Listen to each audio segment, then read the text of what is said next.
Assalamualaikum warahmatullahi wabarakatuh. Perkenalkan saya Dr. Priska. Sharing, caring, and warning.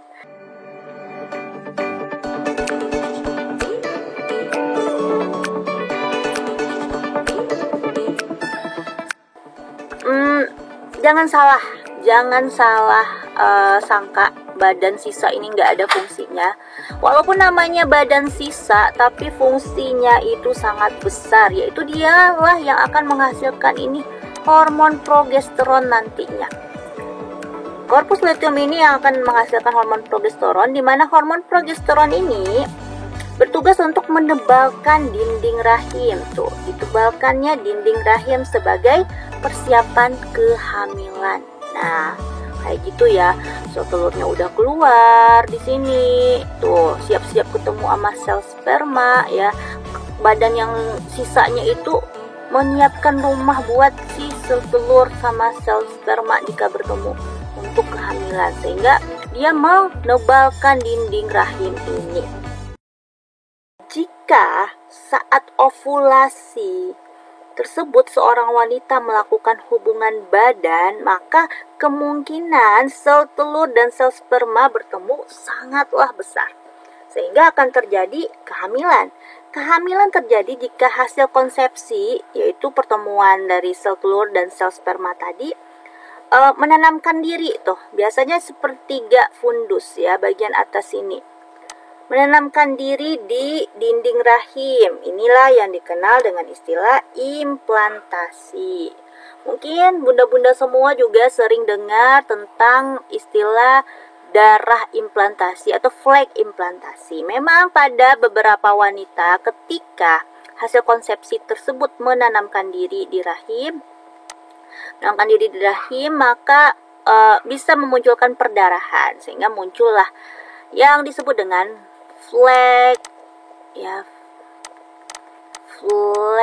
implantasi. Nih, kapan nih terjadi flag implantasi? Ini adalah sekitar 7 hari sebelum menstruasi. Setelah implantasi ini terjadi, embrio akan mempertahankan korpus luteum ini. Jadi, kalau terjadi penanaman,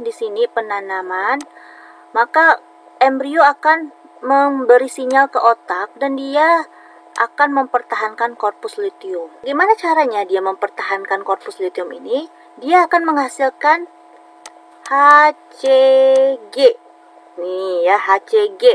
Ini nih yang sering nih kita lakukan pemeriksaan tespek. Tuh, jadi ketika ini sudah menanamkan diri, HCG dihasilkan untuk mempertahankan korpus luteum. Nah, HCG inilah yang nantinya bisa terdeteksi di tespek. HCG kepanjangannya itu adalah Human Chorionic Gonadotropin. Kenapa korpus luteum ini harus dipertahankan? Tadi fungsi dari korpus, nih, kita bersihin lagi ya. Tadi fungsi dari korpus luteum itu adalah menghasilkan hormon progesteron. Hormon progesteron fungsinya untuk menebalkan dinding rahim. Jika korpus luteum tidak dipertahankan, maka dia tidak akan lagi menghasilkan progesteron. Kalau progesteron tidak dihasilkan, maka dinding rahim tidak bisa dipertahankan, maka akan terjadi menstruasi. Karena itulah ketika terjadi penanaman zigot, terjadi implantasi, dihasilkan HCG untuk mempertahankan korpus luteum. Oke, berdasarkan teori tadi, maka jika bunda-bunda semua mengalami perdarahan pada awal kehamilan yang merupakan ancaman keguguran, kondisi ini bisa juga disebabkan oleh kadar hormon progesteron yang rendah saat hamil. Karena itu, dokter akan memberi obat penguat kandungan yang isinya adalah hormon progesteron. Nah, jika dilakukan pemeriksaan tespek saat ini, itu hasilnya akan didapatkan positif walau kadang masih samar, atau ada beberapa wanita yang hasilnya negatif. Kenapa? Karena kadar dari HCG itu masih kecil sekali ya, masih sangat kecil. Karena itu disarankan untuk melakukan pemeriksaan tespek pada pagi hari menggunakan urin pertama saat bangun. Kenapa? Kenapa sih dok? Aduh, saya periksanya siang-siang dok, tapi positif. Itu benar nggak sih dok? Nah, kenapa? Kenapa disarankan urin pertama di pagi hari saat bangun tidur? Itu diharapkan kan selama kita tidur itu kita tidak buang air kecil ya. Sehingga diharapkan akumulasi HCG yang ada di dalam urin itu bisa menyebabkan kadar HCG menjadi lebih tinggi, konsentrasinya lebih tinggi. Jadi, jika kita melakukan pemeriksaan tespek ya, kita TP pada saat ini, maka bisa terdeteksi positif walaupun nanti hasilnya garis 2 samar. Maka tugas korpus luteum ini akan berakhir ketika usia kehamilan sudah mencapai 7 sampai 9 minggu ya. Kenapa? Karena tugas korpus luteum untuk menghasilkan hormon progesteron tadi sudah digantikan oleh plasenta. Ya, jadi progesteron untuk menghasilkan progesteron sudah diambil alih oleh plasenta. Plasenta lah nanti yang akan menghasilkan progesteron untuk mempertahankan dinding rahim. Seperti itu ya. Lalu setelah itu dia inaktif. Kemudian pertanyaan selanjutnya apa? Bagaimana jika si sel telur ini tidak bertemu dengan si sel sperma tuh dia nggak bertemu. Nah, jika tidak terjadi implantasi ya, jadi jika tidak terjadi implantasi, maka si badan kuning ini tidak bisa dipertahankan. Ya, korpus luteum atau badan kuning tadi akan mati atau degenerasi. Maka produksi progesteron tadi yang dihasilkan oleh korpus luteum juga akan menurun. Progesteron juga akan menurun. Akibatnya apa? Tadi fungsi progesteron untuk menebalkan dinding rahim. Jika progesteron menurun, maka ketebalan dinding rahim yang sudah menebal ini tidak bisa dipertahankan, sehingga terjadilah peluruhan dari dinding rahim. Peluruhan inilah yang kita kenal dengan menstruasi. Mulai dari sini, mulailah suatu siklus menstruasi. Nah, hari pertama menstruasi itu kita sebut dengan hari pertama di siklus menstruasi. Ya. Siklus menstruasi normalnya bisa sampai 28. Oke, kita lanjut ya.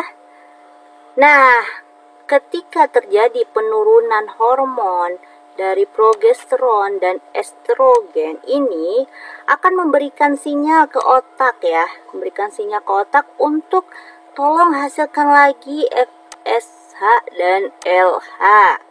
Jadi estrogen, progesteron itu memiliki feedback positif dan feedback negatif. Ketika dia menurun, dia akan memberikan feedback ke otak untuk menghasilkan FSH dan LH lagi. Ketika kadarnya meningkat, maka stop. Dia kasih tahu nih ke otak, stop dulu penghasilan FSH dan LH-nya. Nah, disinilah ketika sudah ada sinyal ke otak dari si hormon estrogen dan progesteron untuk menghasilkan FSH dan LH lagi, yang berarti akan terjadi lagi pematangan sel telur baru. Disinilah akan mulai kembali siklus menstruasi bulan selanjutnya. Seperti itu ya. Nah, tahukah teman-teman, ternyata pembentukan awal dari sel telur itu sudah terjadi sejak di dalam janin. Sejak kapan? Sejak usia kehamilan 5 bulan itu sudah ada sekitar 7 juta sel telur ya. Kemudian saat dia terlahir ke dunia itu tinggal 2 juta. Nah, saat puberitas tinggallah 200 sampai 400 ribu sel telur saja.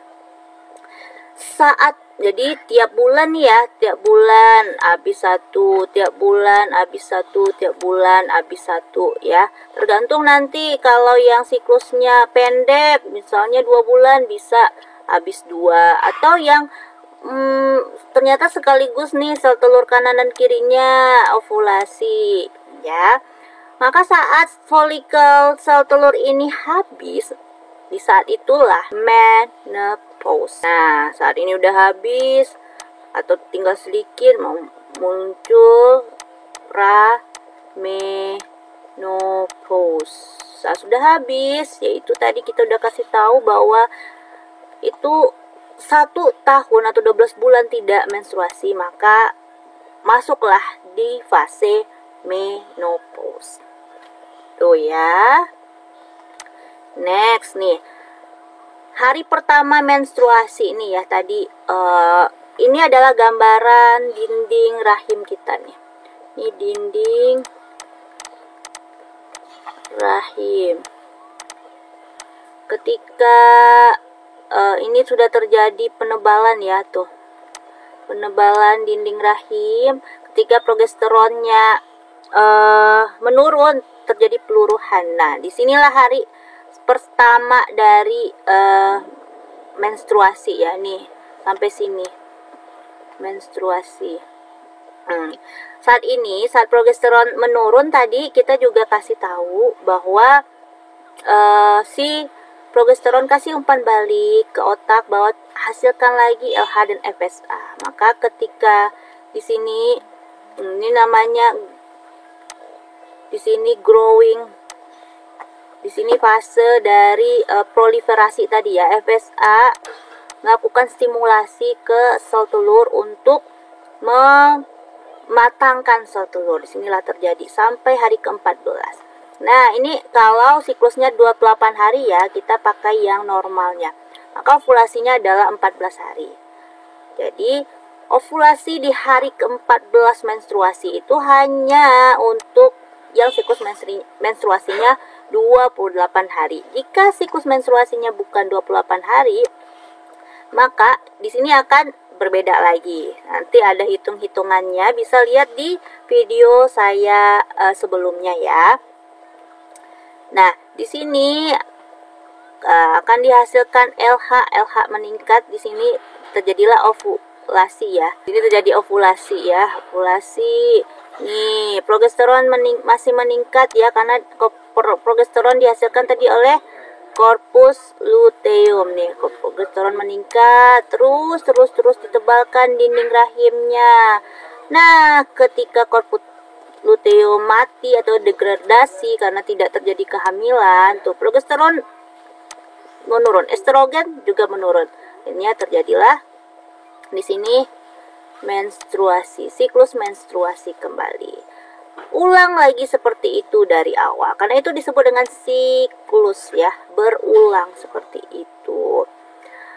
Nah, nih bagaimana nih teman-teman semua, semoga sedikit tercerahkan ya, semoga bermanfaat, semoga nggak bingung. Jika masih mengawang-awang, boleh tonton sekali lagi loh, 2 kali atau berkali-kali juga boleh. Semoga bermanfaat, dan jika dirasa bermanfaat bisa share sebanyak-banyaknya ke teman-temannya di sosial medianya. Yang belum subscribe, jangan lupa subscribe YouTube channel kita. Semoga menjadi amal jariah bagi kita semua, karena ilmu yang bermanfaat adalah salah satu amal yang tidak akan terputus, insya Allah. Terima kasih. Juga bisa follow media sosial saya lainnya. Salah jangka saya mohon maaf. Saya Dr. Priska. Salam sehat.